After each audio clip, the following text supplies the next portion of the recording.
ये तो बहुत ही अमानवीय घटना है। ये बहुत दुखदाई घटना है और ये छत्तीसगढ़ राज्य के लिए बहुत बड़ा दुख की बात है कि ऐसे काम हो रहे हैं। लेकिन अभी तक कोई भी टीम उस पीड़िता परिवार से नहीं मिला है, उस बच्चियों से नहीं मिला है।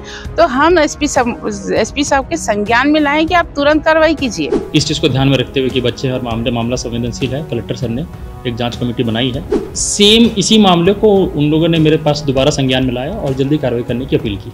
बस्तर के नारायणपुर में चौंकाने वाला मामला सामने आया है। ये मामला इतना शर्मनाक है कि इसने स्कूल में शिक्षक और छात्रों के रिश्तों को तार-तार कर दिया है। हालांकि इस तरह की पहले भी घटनाएं सामने आते रही हैं। सुकमा में पहली कक्षा की छात्रा से रेप का मामला भी पहले सामने आ चुका है। झलियामारी जैसे कांड में भी जो छात्राएं हैं उनकी सुरक्षा को लेकर सवाल उठता रहा है और अब की बार नारायणपुर में इसी तरह की घटना सामने आई है, जिसमें अब तक जो जानकारी मिल रही है उसमें 8 ऐसी छात्राएं हैं जो अपनी शिक्षकों के यौन उत्पीड़न का शिकार रही हैं। हम सभी पूरे जांच टीम समिति हम एसपी साहब से मिले, एसपी साहब के संज्ञान में लाए ये बात। उनका ये कहना था कि एसडीएम के थ्रू कलेक्टर साहब ने एक जांच कमेटी किया, वो जांच कर रही। तो हमने उनके संज्ञान में लाया कि अभी तक जांच कमेटी कोई भी वहाँ पे नहीं पहुंची है, उस गांव पे नहीं पहुंची, उस बच्ची के पास नहीं पहुंची है, उस परिवार में नहीं पहुंची। तो हमने एसपी साहब के संज्ञान में लाया। तो एसपी साहब का कहना है कि मुझे 1 दिन का मोहलत दीजिए, मैं पूरा कार्रवाई करता हूं। और अभी खुद एसपी साहब बोले मैं खुद आप लोग के जो चर्चा हुआ है उससे मैं अभी जाके पीड़िता से मिलता हूँ और संज्ञान में लेते हुए कल शाम तक कड़ी से कड़ी भी कार्रवाई करता हूँ।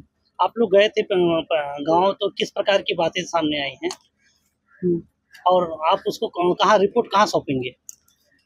देखिए, कांग्रेस कमेटी के थ्रू हम आए हैं उनके दिशा निर्देश पे, और हमने पीड़िता से बात की, उनके परिवार से बात की। तो बहुत ही अमानवीय घटना है, ये बहुत दुखदाई घटना है और ये छत्तीसगढ़ राज्य के लिए बहुत बड़ा दुख की बात है कि ऐसे काम हो रहे हैं। शिक्षक जो हैं वो बच्चों को सुरक्षित और शिक्षित बनाने का कार्य करती है और वो वहाँ पे शोषण का कार्य कर रही है। यहाँ तो हेडमास्टर से लेके टीचर सभी शोषण कर रहे हैं और ये यहाँ इतना ज्यादा शोषित देखते हुए, वो भी गरीब परिवार की बच्चियां, और वो इतनी हिम्मत से हमको एक एक चीज बताई है और एक एक चीज बताते हुए हम इसकी तुरंत कड़ी से कड़ी सजा दिलाने का प्रयास कर रहे हैं और तुरंत जांच करें, तुरंत उसको अपने अरेस्ट करें और कड़ी से कड़ी कार्रवाई करें। वो हेडमास्टर और 2 टीचर्स हैं उनके ऊपर। घटना के खुलासे के 10 दिन हो चुके हैं, अभी तक एफआईआर नहीं हुआ। आप इसे किस नजरिए से देखते हैं?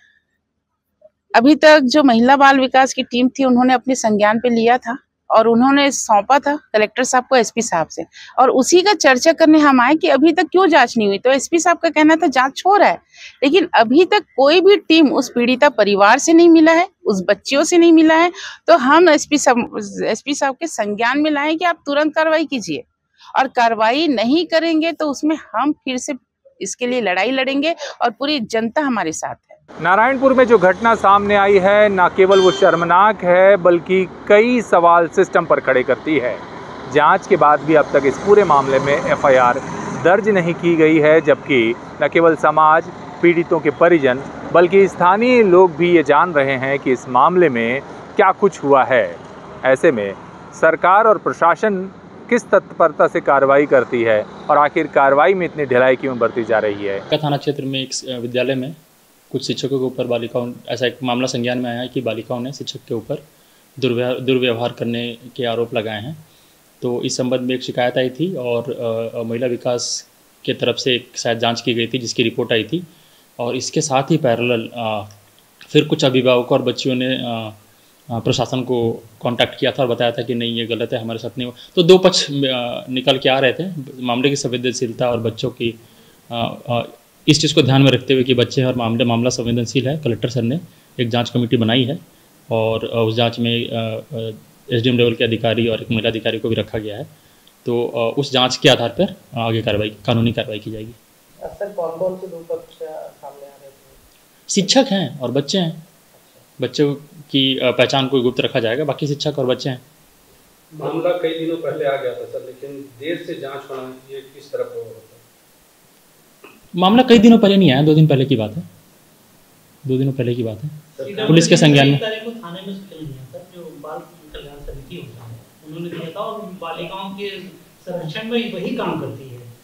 बालिकाओं के नहीं, तो कलेक्टर सर के सामने सेम रिपोर्ट को सब जगह प्रस्तुत किया गया था और साथ में एक दूसरा पक्ष भी आया था, तो जिसमें थोड़ा विरोधाभास था, लेकिन इस पर हम कोई प्रेजुडिस नहीं रख रहे हैं। इसमें ऐसा कोई भी ध्यान नहीं रखा जा रहा है कि घटना हुई है कि नहीं हुई है। एक महिला अधिकारी को जांच कमेटी में रखकर बच्चों के साथ संवेदनशीलता से पूछताछ या फिर उनका कथन लिया जाएगा और उसके ऊपर कानूनी कार्रवाई की जाएगी और बहुत जल्दी की जाएगी। सर, कांग्रेसी बदल आज आपसे मिला, उनसे क्या चर्चा हुई? सेम इसी मामले को उन लोगों ने मेरे पास दोबारा संज्ञान में लाया और जल्दी कार्रवाई करने की अपील की।